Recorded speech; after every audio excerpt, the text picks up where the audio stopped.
मेरा नाम रोहन है।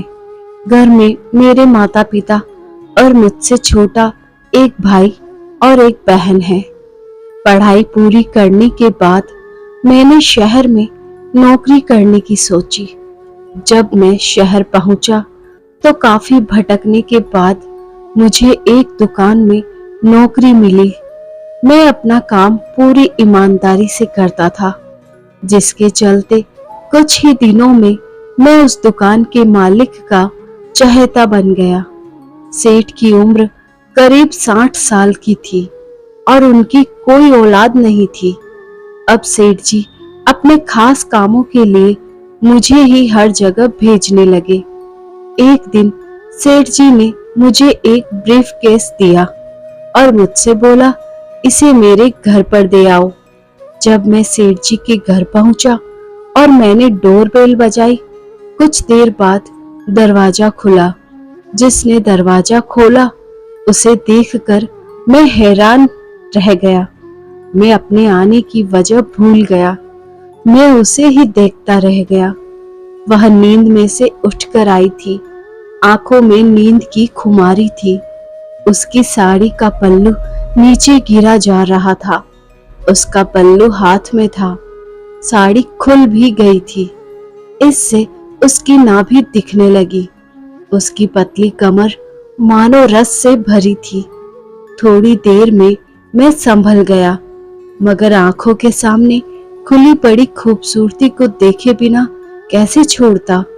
मैं कुंवारा था। मेरे दिल में गुदगुदी सी पैदा हुई।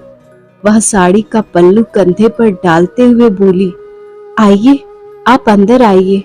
इतना कहकर वह पलट कर आगे बढ़ी। पीछे से भी वह वाकई खूबसूरत थी।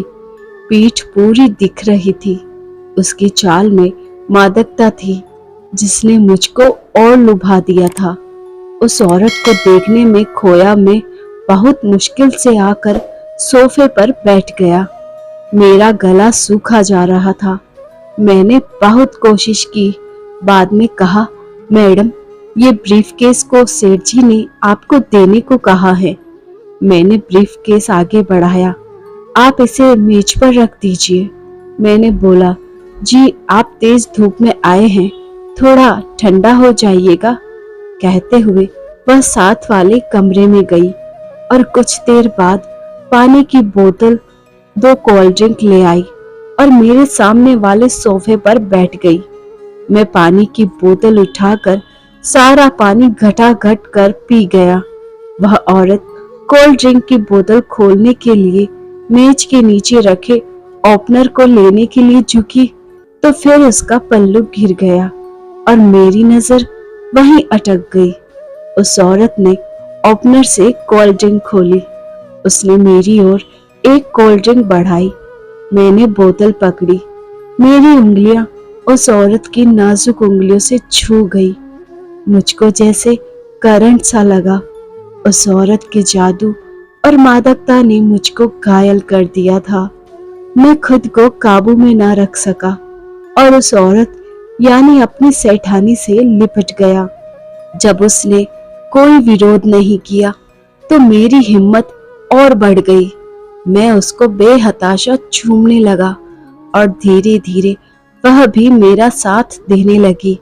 मैं उसको उठाकर कमरे में ले गया और बिस्तर पर लेटाकर उसके कपड़े निकालने लगा। फिर हम एक दूसरे के आगोश में खो गए और धीरे धीरे एक दूसरे में समा गए। जब हम शांत हुए तो मैं बाहर आया और वापस जाने लगा तो सेठानी ने मुझे फिर से चूम लिया। मैंने उससे पूछा कि सेठ तो इतने बूढ़े हैं और आप इतनी जवान। तो उसने बताया, मैं इस सेठ की दूसरी पत्नी हूँ। मैं सोचने लगा कि सेठ तो वैसे ही बूढ़ा है। अगर मैं सेठानी को ऐसे ही खुश रखूंगा तो सेठ के मरने के बाद यह सारी दौलत मेरी हो जाएगी। यह सोचते सोचते मैं खुश होकर वापस दुकान पर आ गया। इसके बाद मेरा सेठ मुझे रोजाना दोपहर को अपने घर ब्रीफकेस देकर भेजता था। मैं मालकिन को ब्रीफकेस सौंपता और उसके साथ खुशी खुशी हम बिस्तरी करता। बाद में कुछ खा पी कर दुकान पर लौट आता। इस तरह 5 महीने बीत गए। एक दोपहर को मैं ब्रीफकेस लेकर सेठ के घर आया और डोरबेल बजाई, पर घर का दरवाजा नहीं खुला। मैं घंटी बजाता रहा। 5 मिनट के बाद दरवाजा खुला। दरवाजे पर मेरी सेठानी खड़ी थी, पर एक आम घरेलू औरत जैसी। आंचल ओढ़कर, घूंघट डालकर उसने मुझको बाहर ही खड़े रखा और कहा, रोहन, मुझे माफ करो, हमारे संबंध बनाने की बात सेठ जी तक पहुंच गई है। वे रंगे हाथ पकड़ेंगे तो हम दोनों की जिंदगी बर्बाद हो जाएगी। हमारी भलाई अब इसी में है कि हम चुपचाप अलग हो जाएं। आज के बाद तुम कभी इस घर में मत आना। इतना कहकर सेठानी ने दरवाजा बंद कर दिया। मैं मानो किसी खाई में गिर गया। मैं तो यह सपना देख रहा था कि करोड़पति सेठ की दूसरी पत्नी मेरी बाहों में होगी। बूढ़े सेठ की मौत के बाद मैं इस घर का मालिक बनूंगा, मगर मेरा सपना ताश के पत्तों के महल की तरह तेज हवा से उड़ गया। ऊपर से ये डर सता रहा था कि कहीं सेठ मुझे नौकरी से तो नहीं निकाल देगा। मैं दुकान की ओर चल दिया, लेकिन समय ऐसे ही गुजरता रहा और जब सेठ ने इस बारे में मुझसे कोई बात नहीं की, तब जाकर मेरे मन को राहत मिली। कुछ दिनों बाद मुझे पता चला कि सेठानी प्रेग्नेंट है। तब मुझको समझ आने लगा कि उसने सिर्फ मेरा इस्तेमाल किया है।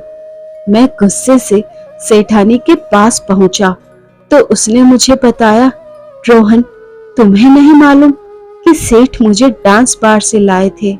उसने मुझसे शादी की और इस घर की मालकिन बनाया, पर हमारी कोई औलाद नहीं थी। मैं सेठ को उपहार के तौर पर बच्चा देना चाहती थी। सेठ ने भी मेरी बात मानी। हमने तुम्हारे साथ नाटक किया। हो सके तो मुझे माफ कर देना।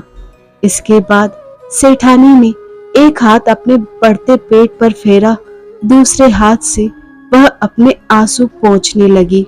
मैं भी निराश होकर भारी कदमों से वापस दुकान की ओर चल पड़ा। तो दोस्तों, आज की कहानी यहीं पर खत्म होती है। तो आपको यह कहानी कैसी लगी हमें कमेंट करके जरूर बताइए और आपका प्यार और सपोर्ट ऐसे ही बनाए रखिए। चैनल पर नए हैं तो सब्सक्राइब जरूर करें, साथ में बेल आइकन प्रेस करें ताकि न्यू स्टोरीज का नोटिफिकेशन सबसे पहले आपको मिल सके। और हाँ, वीडियो को लाइक और शेयर करना ना भूलें। Thanks for watching. धन्यवाद।